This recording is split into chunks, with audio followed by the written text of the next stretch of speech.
Hi friends, একটা recipe শুরু করা যাক, বিউলির ডালের রেসিপি। তা তোমরা বিউলির ডাল কে এরকমভাবে করো জানিও বন্ধুরা। আমি বিউলির ডাল কিছুটা নিয়ে নিয়েছি, আর এখানে নিয়েছি আদা, শুকনো লঙ্কা, তেজপাতা আর মৌরি, গোটা মৌরি নিয়ে নিয়েছি। তা চলো শুরু করা যাক, কীরকমভাবে রান্নাটা করি। তোমরা কী কেমন করে করো আমাকে জানিও বন্ধুরা। কড়াই বসিয়ে দিচ্ছি, কড়াইয়ের মধ্যে এবার বিউলির ডালটা আমি ভেজে নেবো একটু। বিউলির ডালটা ভালো করে ভেজে নিলাম। ভেজে নিয়ে নাড়তে থাকতে হবে, কেন নিচে লেগে না যেতে পারে, ওই জন্য হালকা আঁচে দিয়ে ভালো করে ভেজে নেবো। ভেজে নিয়ে এবার নামিয়ে নেবো, নামিয়ে নিয়ে একটু জল দিয়ে ধুয়ে নেব। তা জল দিয়ে আমি ধুয়ে নিলাম, ভালো করে মেখে মেখে আমি জল দিয়ে ধুয়ে নিতে হবে ভালো করে, কেন নোংরা থাকবে, সেই জন্য আমি আবার প্রেসারে দিয়ে দিলাম। ধুয়ে নিয়ে ভালো করে জল দিয়ে এবার প্রেসারে দিয়ে দেবো। তা প্রেসারে সিটি দিয়ে নেবো, 6টা সিটি। 6টা সিটি মেরে নেবো, নিয়ে এদিকে আমি প্রেসারে সিটিটা মেরে নিচ্ছি। এদিকে মশলা করে নিচ্ছে, আদা আদা নিয়ে নিলাম, আর একটু মৌরি, গোটা মৌরি খানিকটা দিয়ে পেস্ট করে নেবো। একটা পেস্ট বানিয়ে মশলাটা করে নেবো। তা এবার আমার রেসিপিগুলো যদি ভালো লেগে থাকে, আর তোমরা সুন্দর সুন্দর যে এরকমভাবে কমেন্টস করো, আমারও উৎসাহ বাড়ছে। তা আমিও আরও নিত্য নতুন যদি ভিডিও দিতে পারি তোমাদের সামনে, আমারও খুব ভালো লাগবে। কেন আমি একটু ব্যস্ত থাকি বলে ওই জন্য সময়ও পাই না ঠিকমতো, সেরকমভাবে ভিডিও আমি পোস্ট করতে পারি না।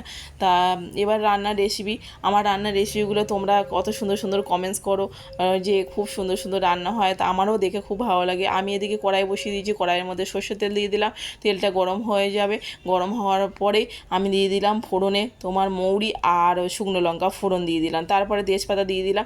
দিয়ে এইবারে যে আদা আর মৌরি একসাথে যেটা পেস্ট করে রেখেছিলাম সেইটা দিয়ে দেবো, দিয়ে তেলের মধ্যে দিয়ে দিলাম। দিয়ে ভালো করে একটু মশলাটা কষিয়ে নেবো, কেন হালকা আঁচেই করবে, কেন মশলাটা পুড়ে না যায়। এবার নুন দিয়ে দেবো স্বাদ মতন, আর হলুদ গুঁড়ো দিয়ে দেবো।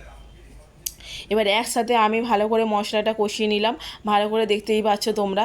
এবার টমেটো দিতেও পারো, না দিতে পারো, কোনো অসুবিধা নেই। টমেটো দিতেও পারো, কোনো প্রবলেম নেই, আমি টমেটো দেবো না। তার মধ্যে এদিকে তোমরা লঙ্কা, কাঁচা লঙ্কাও দিতে পারো, ঝাল ঝাল হলে খেতে পারো।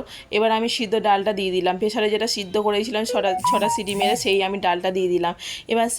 এবারে ডালটা ভালো করে মশলার সাথে আমি নাড়িয়ে নেবো। মশলাটা ভালো করে কষানো হয়ে গেলে ডালটা দিয়ে দেবে। এবার ডালটা আমি কাটারের সাথে ডাল কাটার দিয়ে একটু নাড়িয়ে নেবো, কেন ঘন করব।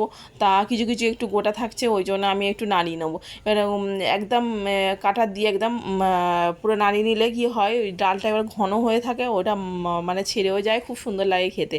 আর গোটা গোটা থাকলে ডালটা গালে পড়ে, তো ভালো লাগে না তখন খেতে। তা কেমন লাগবে আমার রেসিপিটা, পুরো ভিডিওটা দেখা, যারা ভালোবেসে পুরো ভিডিওটা আমার দেখো তাদেরকে অসংখ্য ধন্যবাদ এবং অনেক ভালোবাসা।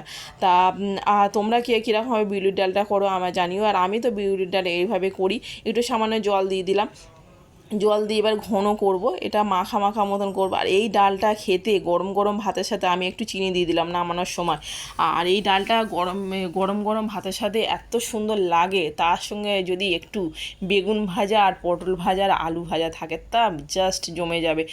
আর এইভাবে তোমরা একবার ট্রাই করো, খেতে খুবই সুন্দর লাগে।